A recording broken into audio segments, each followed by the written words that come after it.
الحمد لله، الشكر لله، والثناء لله، والصلاة والسلام على رسول الله. الحمد لله حمدا يوافي نعمه ويكافي مزيده.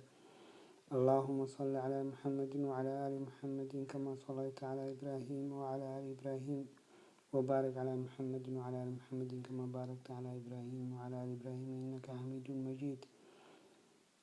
أما بعد، ولا ليال إلهي سبحانه وتعالى أنك بقنو إلهي سبحانه وتعالى أنك بقنو إلهي سبحانه وتعالى أنك بقنو وحن كشيغنينا وأبارو وحن كشيغنينا وعلات وحن كشيغنينا وودن كيني وما أركتي روب لعان إي أبار إي علات عندمانين ولا ليال وهو إلهي سبحانه وتعالى سبب أيو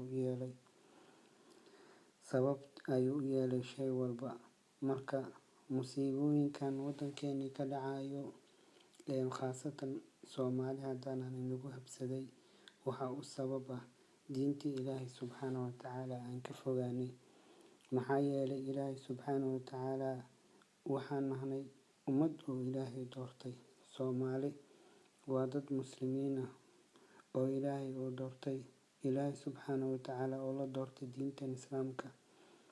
إلهي سبحانه وتعالى وحنا ندد إلهي جعلاذي أو ما ركت لا دورت المسلمين إنها كمد نقولنا أمدنا محمد نعمة داس وين وحال نكرر وإنا كشكرنا إلهي سبحانه وتعالى وحول هاي قرآن كيس إلهي سبحانه وتعالى وحكول هاي لئن شكرتم لأزيدنكم هديئات كشكرسان وإذن زيادننا ولئن كفرتم haddii aad ku kufrisaan in cadaabi la shadiid. marka nicmada Ilaahay oo lagu kufriyo cadaab weyn ayaa ka dhashto. marka walaalayaal, haddii aan Soomaali nahnay nicmada Ilaahay oo na siiyey intii aan ku shukri lahayn waan ku kufrinay nicmadii oon kuma shukrin. maxaa yeelay islaamnimadii Ilaahay oo ina siiyey oo muslimiin Ilaahay oo naga dhigay doorashada Ilaahay oo na doortay waxaan ku bedelnay inaan maaragtay intii aan Ilaahay ugu shukrin lahayn waxaan ku bedelnay inaan isdulmino, inaan isdilno, inaan isdhacno, inaan xoolaheena boobno, inaan maaragtay nin walba ninka uu ka xoog badan yahay inuu boobo. walaalayaal maaragtay wax walbo waxaa dhahay maa nazala balaa-un ilaa bidambin walaa rufica ilaa bitooba. balaayo sooma degto, musiibo sooma degto ilaa dambi ayay kusoo degtaa, mana la kor qaado ilaa tooba ayaa loo kor qaadaa. musiibada Soomaaliya geeska gees geyiga Soomaaliyeed oo dhan haleeshay waa waxaan anaga kasbanay, waa waxaan anaga gacmaheena ku keensanay. wuxuu Ilaahay subhanahu wa ta'ala inooga dulqaadi karaane waa inaan toobad keenno, Ilaahay u laabano, dembigana aan ka faraxalano. Soomaaliye Ilaahay subhanahu wa ta'ala aan u laabano, dembigana aan ka faraxalano. Ilaahay subhanahu wa ta'ala u laabano, dembigana aan ka faraxalano. aan istighfaarsano. astaghfirullah astaghfirullah astaghfirullah astaghfirullah. cadow ayaan leenahay, cadowgeennana waa shaydaan. Ilaahay subhanahu wa ta'ala wuxuu dhahay inna ash-shaytaana lakum caduwwun fattakhiduuhu caduwwa. marka cadow ayaan leenahay, cadowgeennana waa shaydaan. shaydaanka wax kale ma doonayo inaan baadiyoono oo lumno oo dariiqa xaqa aan ka lumno bis ayuu doonayaa. waxaan uga badbaadi karnaa waxaa waaye inaan Ilaahay subhanahu wa ta'ala ku xirnaano oo toobad keeno. Ilaahay markaa toobada wuu inaga aqbalayaa. walaalayaal, aan dambi dhaaf Ilaahay weydiisano. amiirul mu'miniin cali bin abi talib ayaa waxaa laga wariyey wuxuu dhahay cajibtu liman yahlik wa macahu najaat. waxaan la yaabay qof halaagsamayo wuxuu ku badbaadi lahayna heesto. markaasa waxaa la dhahay waman najaat, waa maxay shayga uu ku badbaadayo? markaasuu wuxuu dhahay al-istighfaar, istighfaarta waaye. maxaa yeelay nabiga sallallahu calayhi wasallam wuxuu dhahay Ilaahay subhanahu wa ta'ala wuxuu ii soo dejiyey aniga wuxuu igu soo dul dejiyey laba amaano. markaas ayuu nabiga sallallahu calayhi wasallam wuxuu akhriyey aayadda quraanka ee suuratul anfaal. wuxuu akhriyey wamaa kaana allahu liyucadibahum wa anta fiihim wamaa kaana allahu mucadibahum wahum yastakfiruun. marka nebiga sal slam labadii ammaano aayadan ayay ku jirtaa ayuu dhahay. ilaahi subxaana watacaala wuxuu dhahay wamaa kaana allahu liyucadibahum, nebi maxamedow ummadaada ilaahay mid cadaabaya ma ahaanin, wa anta fiihim inta aad ku dhex nooshahay, inta aaba adiga ku dhex nooshahay ummadaada ilaahay ma cadaabayo.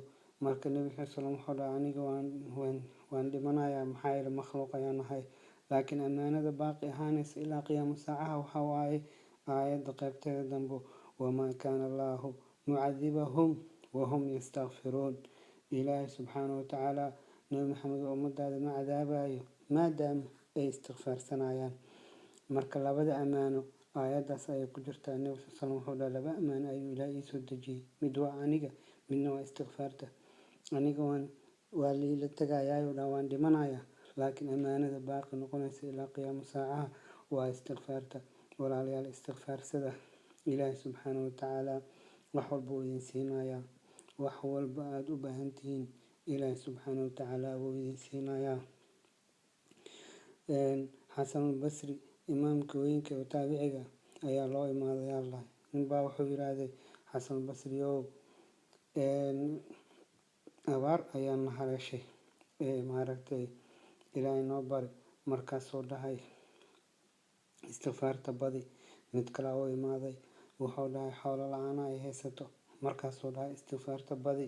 mid kale u imaaday wuxuu dhahay awlaad la-aan ay haysato, markaasuu dhahay istikfaarta badi.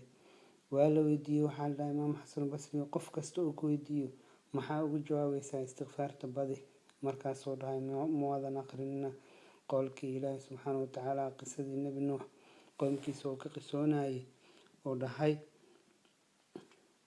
faqultu istakfiruu rabbakum inahu kaana gafaara. nebi nuux ayaa wuxuu leeyahay asagoo qoomkiisa inooga qisoonayo, waxaan dhahay oo dhahay istakfiruu rabbakum, rabbigiina dembi dhaaf weydiista, inahu kaana gafaara yursil isamaa calaykum midraaran. roobki ayaa imaanaya, samadii ayuu ilaahay subxaana watacaala oo idiin soo deynaya roob. wayumdidkum biamwaalin wabaniin, xoolo iyo awlaad iyo waa lidin siinaya. marka istikfaarta intaaba waa lagu helaa. marka qofka markuu istikfaarsado adduun iyo aakhiraba wuxuu doonayay waa la siinaya, dembigaadiyaa la dhaafaya, cadaabtaa ilaahay kaa badbaadinaya, xoolaa lagu siinaya, awlaadaa lagu siinaya, maalaa lagu siinaya. istikfaarta waxa aad doontidaa lagu helaa adduun iyo aakhiraba. marka sidaa darteed nebiga sal slam wuxuu ku dhaartay maalintii 170 ilaa 100 jeer inuu maalinba istikfaarsado. marka subax ilaahay keena wuu istikfaarsan jiray nebiga sal slam. walaalayaal istikfaarsada, dunuubteena waayo waxaa loo ciqaabayo, aan tooba keeno, aan istikfaarsano, aan ilaahay dembi dhaaf weydiisano. fadlan insha allahu tacaala walaal faafi si ay u gaarto soomaalida oo dhan akhbaartan. insha allahu tacaala faafi, adigana ajar ilaahay kaa siiyo. الحمد لله حمدا كثيرا طيبا مباركا فيه، سبحان ربك رب العزة عما يصفون وسلام على المرسلين والحمد لله رب العالمين. اللهم ربنا آتنا في الدنيا حسنة وفي الآخرة حسنة وقنا عذاب النار. اللهم أحسن عاقبتنا في الأمور كلها وأجرنا من خزي الدنيا وعذاب الآخرة. سبحانك اللهم وبحمدك نشهد أن لا إله إلا أنت نستغفرك ونتوب إليك. والسلام عليكم ورحمة الله وبركاته. فافي ولا إن شاء الله تعالى مسج كان